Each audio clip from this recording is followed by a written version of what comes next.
안녕하십니까. 개미 무명입니다. 수요일 영상 시작하겠습니다. 오늘 영상에서도 프레스티지 바이오 파마 분석 간략하게 알아보도록 하겠습니다. 시청하시기 전에 구독과 좋아요 부탁드리겠습니다. 자, 지금 제가 이제 월요일, 또 지난주에도 이어서 제가 당분간은 크게 이제 프레스티지 바이오 파마 이제 분석할 내용이 크게 없을 것 같다. 조금 이제 당분간은 조금 이제 횡보 혹은 이제 거래량이 안 받쳐주다 보니까 약보합 하면서 지금 현재 이 11,000원 요 이제 선을 좀 해주는 그런 이제 장세가 좀 시작이 될 것 같다. 요런 말씀을 드렸어요. 지금 어제 이제 미국장이 굉장히 좋았죠. 미국장이 뭐 왜 좋은지는 이제 지표가 이제 금리를 이제 올리기가 힘든 이제 지표가 나왔다 해서 시장에서 그렇게 반응을 하는데, 저는 왜 자꾸 그러는지 도무지 이해가 안 돼요. 그러니까 시장 자체가 조금 이제 마치 그냥 파월에게 그냥 반항하듯이, 저는 충분한 근거가 될 수 없다고 생각하거든요. 물가는 여전히 높습니다. 많이 이제 물가가 떨어지긴 했지만, 그래도 여전히 높아요. 그래서 아마 시장에서 더 그런 모습을 보여주는, 애써 지금 뭔가 장세가 좋아질 만한 긍정적인 요인을 찾으려고 애쓰는 그 모습 자체가 연준으로 하여금 이거 이제 금리 인상을 해야 되겠고, 더 이런 금리 인상, 이 고금리 이 상태를 굉장히 오랫동안 유지를 해야 될 것 같다는 생각이 들게끔 시장에서 그렇게 행동을 해요. 왜? 파월은 계속해서 나는 금리 인하 생각도 안 하고 있다. 오히려 금리를 더 올릴 생각을 하고 있다. 요렇게 계속 메시지를 주고 있는데도 불구하고 시장은 계속 애써 그런 긍정적인 요인들을 찾아가며, 네가 뭐 이런 지표에도 너가 금리를 안 내려? 약간 요렇게 하면서 조그만 긍정적인 요인에도 굉장히 변동성이 크게끔 장세가 움직이는 것 자체, 굉장히 시장이 긍정적인 요인이 없는 가운데에서도 긍정적인 요인을 찾는, 그리고 어떤 그런 요인에 굉장히 예민하게 반응하고 있다. 그렇기 때문에 연준이 더더구나 이런 예민한 시장에 자기가 이제 금리 인상 끝났다. 이제 동결을 얼마나 유지할지만 남았다. 하지만 인하는 없다. 요 정도만 딱 얘기를 해도 시장은 미친 듯이 막 증시가 오르겠죠. 예? 그렇기 때문에 함부로 미 연준에서도 그런 시그널을 안 주려고 할 겁니다. 그래서 저는 굉장히 오랫동안 고금리 상태가 유지될 것 같고, 그리고 설사 1년, 2년, 몇 년 뒤에 금리 인하를 내린다 하더라도 정말 그 사이에 뭔가 경기가 부러지는 그런 어떤 현상, 폭락하고 난리 나겠죠. 그런 거 아닌 이상은 금리 인하를 하더라도 그래도 좀 높은 고금리 상태를 그 수준을 어느 정도는 유지할 것 같다. 2%대는 안 내려올 것 같고, 내려봤자 금리 인하를 해봤자 3%대 이상에서 놀 것 같다. 그렇기 때문에 이런 고금리 상태는 3%대건 4%대건 기준금리가 3, 4%대라는 거는 고금리예요. 그렇기 때문에 이 기간이 어마어마하게 길 것 같다는 생각이 듭니다. 그래서 어저께도 저는, 물론 저도 리비안에 투자하고 있고 이렇게 여러 종목에 투자하고 있지만, 어제 올랐어요. 올랐는데도 저는 어차피 저는 지금 단기간에 팔 게 아니기 때문에 오히려 지금 조금 털 거는 털고 부채를 털든 리스크를 털든 뭔가 맞을 거는 좀 두드려 맞고 가는 게 맞는 거지. 계속 그 폭탄을 안고 계속 가는 것 자체가 불안하거든요. 저는 제 입장에서는 그래요. 그래서 과연 이것이 맞는가? 우리나라도 마찬가지고 제가 지난 영상에서 우리나라 이제 부동산 얘기를 하면서 이창용 총재의 어떤 금융 정책에 대해서 지금 금리를 올리지 않는 그런 현상에 대해서 도무지 이해가 안 간다. 그래서 폭탄만 더 키울 뿐이다. 뭐 이런 얘기들을 했습니다. 그래서 저는 지금 이제 간밤에 있었던 미국장의 어떤 상승장 결코 좋게 보고 있지 않습니다. 뭔가 저는 그냥 마지막 시장에서의 어떤 마지막 발악 같아요. 예. 막 아둥바둥하고 막 발버둥 치는 것 같아. 예. 그런 모습으로밖에 안 보이지. 저는 그게 그런 이유가 이렇게 막, 급등할 그런, 요인으로는 보고 있지 않습니다. 예. 그렇기 때문에 조금 여전히 경계감은 여전히 가지고 있고 그것이 저는 해소가 될 때까지는 적극적인 투자, 그것은 하면 안 된다고 저는 생각이 듭니다. 아무튼 지금 지난밤에 어떤 미국장의 어떤 그런 것이 그랬고, 지금 다시 우리 한국으로 돌아온다면 한국장도 당연히 지난 밤에 미국장 영향을 좀 받아서 상승으로 출발했습니다. 출발했지만 우리나라는 미국보다도 금리가 낮기 때문에 저는 지금 외국인들이 뭔가 좀 설거지하는 듯한 느낌이에요. 예, 설거지하는 듯한 느낌이기 때문에 별로 달갑지 않습니다. 여전히 환율은 고환율이고, 유가도 뭐 지금 80달러 아래로 내려갔다가 뭐 올라갔다가 뭐 요래 하고 있는데도 유가도 여전히 저는 높은 상태라고 생각하거든요. 저는 한 60달러대는 내려와야지 거기서 이제 안정을 찾는 것이 좀 유가만 봤을 때는 좀 안정을 찾아가는 것이지 80달러대를 뭐 계속 왔다 갔다 하는 것은 결코 우리나라 이제 좀 유가를 외국에 의존하고 있는 우리나라로서는 물가 압력의 요인으로 계속해서 작용을 할 것이다. 그런 게 계속 저는 걱정이 되기 때문에 우리나라 지금 금융정책도 마음에 안 들고 이 어마어마한 가계부채나 기업부채들도 마음에 안 들어요. 예.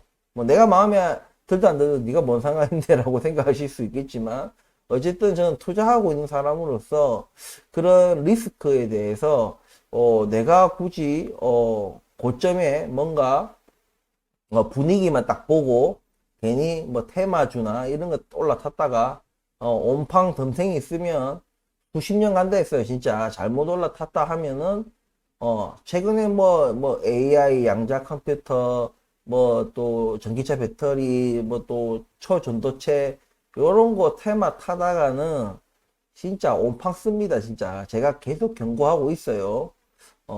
근데 우리나라 투자자들의 특징이 뭐예요?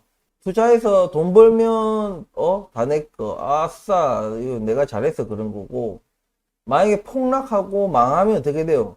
그 회사를 뭐 소송을 걸고 집단 소송을 걸고 뭐 정부에 막 뭐 어떻게 금융감독원에 뭐 가서 시위하고 막 지금 이러한 그 거시경제 환경이나 우리나라 내부적인 문제 요런 것들로 인해 가지고 지금 우리나라 증시나 뭐 부동산이나 이런 데서는 좀 적극적인 투자는 굉장히 힘들다. 뭐 물론 자기가 실력이 좋아서 내가 초단타를 치겠다, 막 치고 빠지고 막 이런 거 하겠다 하시는 분들은 하시면 됩니다.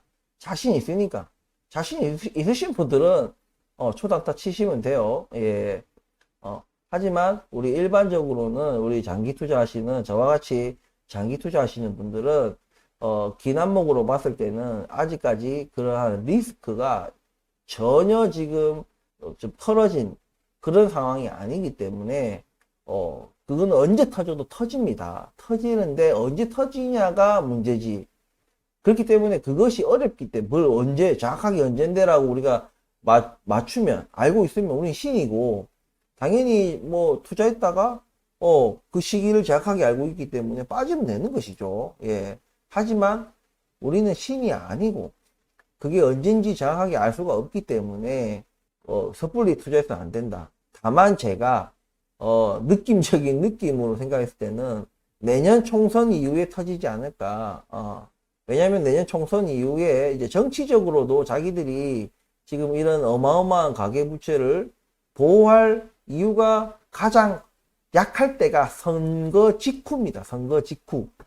선거 직후에 제 생각에는 위험이 노출이 되고 터져도 좀 정부에서 수수방관하지 않겠나. 예, 그렇게 해서 서민들 다 죽이고 이제 이후 2년 이후에 또 이제 대선이 오겠죠. 대선 가까워지면은 이제 그때 되면은 마치 이제 완전히 막 거렁뱅이 되고 완전히 막 자살하고 뭐 가정 파탄 나고 막 예, 경제 파탄 난 이 한국을 마치 정부가 살리듯이 막 그런 뉘앙스를 풍기면서 대선을 준비하겠죠. 예. 그렇기 때문에 저는 아마 모든 것은 아마 지금 이제 총선 이후에 완전 막 개박살 나지 않겠나. 한번 제대로 한번 요런 리스크들을 한번 털고 가지 않겠나. 요런 좀 생각을 가지고 있습니다. 뭐 음모론 같기도 하고 뭐 망고 제 생각이긴 하지만 왜냐면 지금 뭐 한국은행조차도 독립적인 기관인 한국은행조차도 정치 권력에 놀아나는 모습 자체가 이걸 왜 안 오냐 이해가 안 되는 거야. 이 금리를 2%나 미국이나 차이 나면서까지 이렇게 하고 있는 것은 굉장한 문제가 크다고 생각하거든요. 저는 이창용 총재가 절대 몰라서 그렇게 하는 거라 생각 안 하기 때문에 분명히 이 정치적 노름이 있다. 예. 그렇기 때문에 아마 저는 내년 총선 해봐야 이제 뭐 한 반년 정도 남았습니까? 예. 반년 좀 더 넘게 남았네? 요 때까지, 요 시간 동안에 충분히 사람들이 뭔가 좀 안심하고 뭐 하고 요런 기간이 충분하다고 생각해요. 예. 그리고 총선 끝나고 나면 이제 개박살 나겠죠. 아무튼 저는 그런 시나리오도 염두에 두고 있다. 예. 그러니까 제 입장에서는 이 리스크라는 것을 떨쳐내기 전까지는 안심하고 투자할 수가 없어요. 예. 그렇기 때문에 여러분들도 그런 이제 가계부채라든지 기업부채, 예?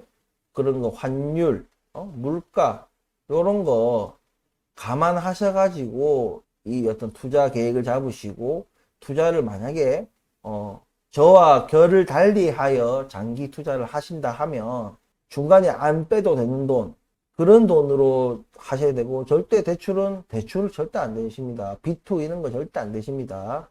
예, 그런 거 생각하셔가지고 좀 투자를 하시는 것이 낫지 않나 이런 생각이 듭니다. 자, 다시 프레스티지 바이오 파마로 일단 개별 종목으로 돌아온다면 지금 모습으로는 일단 11,000원은 뭐 당분간은 지지해 줄 것 같아요. 예, 지금 그런 모습이 나오고 있으니까. 하지만 위로 상방으로 날아가는 거에 대해서는 과연 이게 수급이 들어올까라는 생각이 살짝 있긴 있습니다.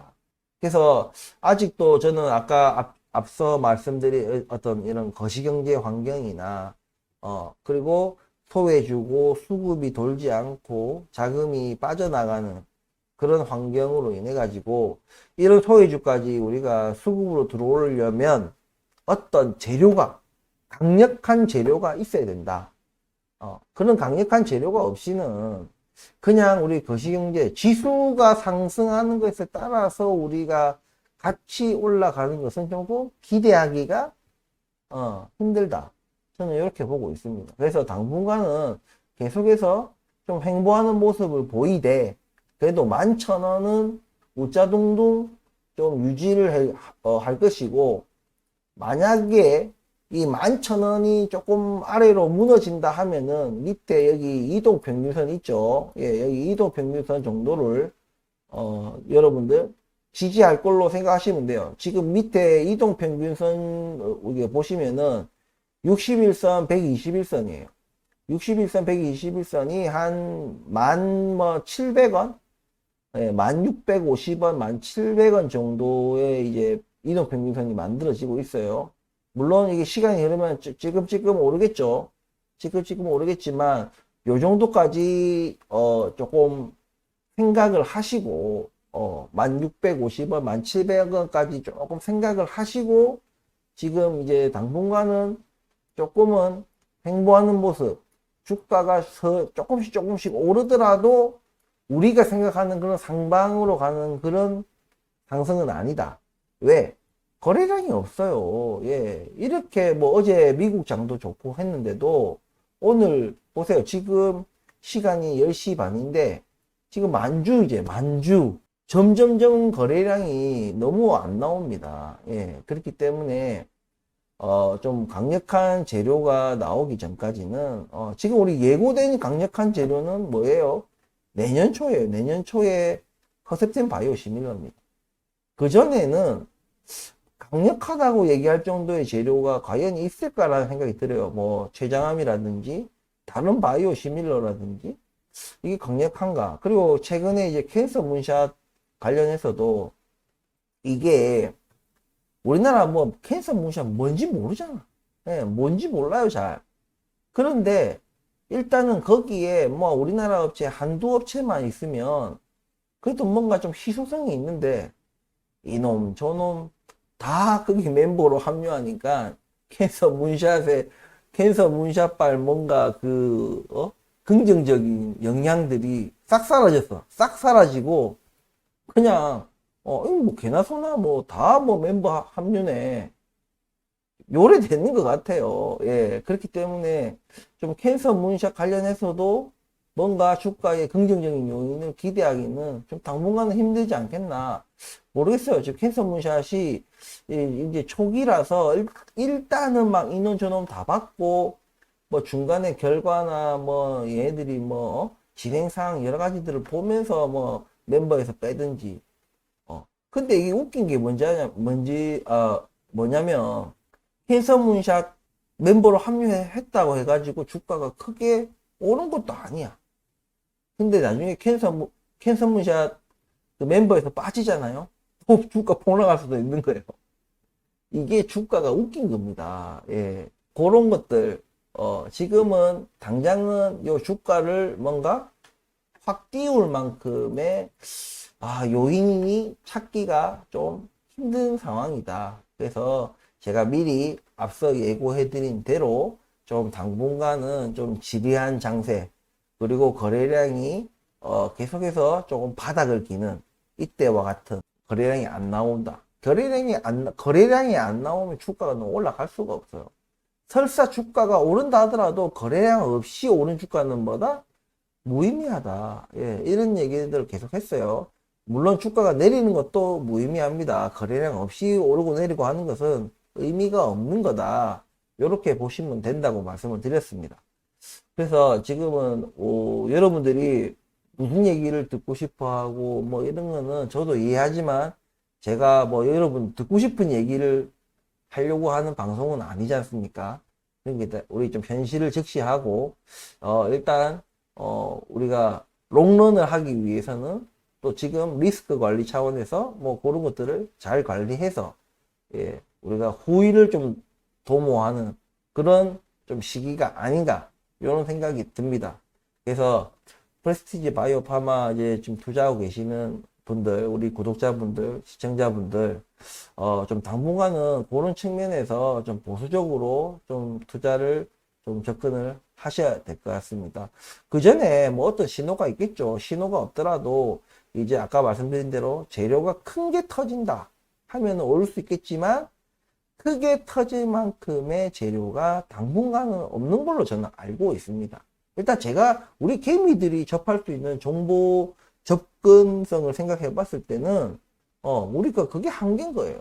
하지만 우리가 최대한 그 제한된 정보를 가지고 최대한 우리가 투자를 뭐 잘 해야 되는 거겠죠. 예. 그래서 현재로서는 지금은 뭔가 명확하게 우리가 방향성을 줄 수 있을 만큼의 좀 큰 재료가 없다. 약간의 긍정적인 어떤 호재 뉴스가 나오면은 주가가 잠깐 반등할 수는 있겠지만 우리가 자주 겪었듯이 이렇게 피레침 놓고 그냥 다시 또 반납을 할 수도 있는 상황이거든요. 그것이 무슨 재료냐, 거래량이 얼마나 터지면서 주가가 올랐냐에 따라서 상황이 또 달라질 겁니다. 그거는 그때 가서 우리가 분석을 하는 것이고 현재 상황에서는 그런 대내외적인 이 개별 종목만 봤을 때는 프레스티지 바이오 내부적인 개별적인 어떤 이슈 그리고 대외적, 외적 그런 거시경제 환경이나 우리나라 금리 상황, 가계부채 이런 여러 가지들을 고려해 봤을 때는 지금은 그렇게 투자하기가 좋은 환경은 아니다. 예, 그렇기 때문에 우리는 굉장히 보수적으로 투자하더라도 굉장히 보수적으로 투자를 하셔야 되고 아주 이 시간이 결코 짧지 않은 시간일 수 있기 때문에 그런 것들을 다 고려하셔야 됩니다.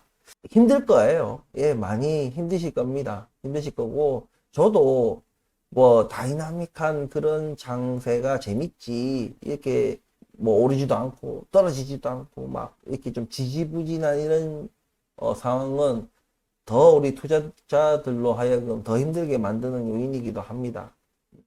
하지만 제가 과거 영상에서 말씀드렸다시피 인내와 좀 고통과 이런 뒤에 또 따먹는 열매가 더 달고 맛있는 것처럼 지금 이것을 좀 슬기롭게 우리가 좀 넘기는 지혜가 필요한 순간이 아닌가 그런 생각이 듭니다.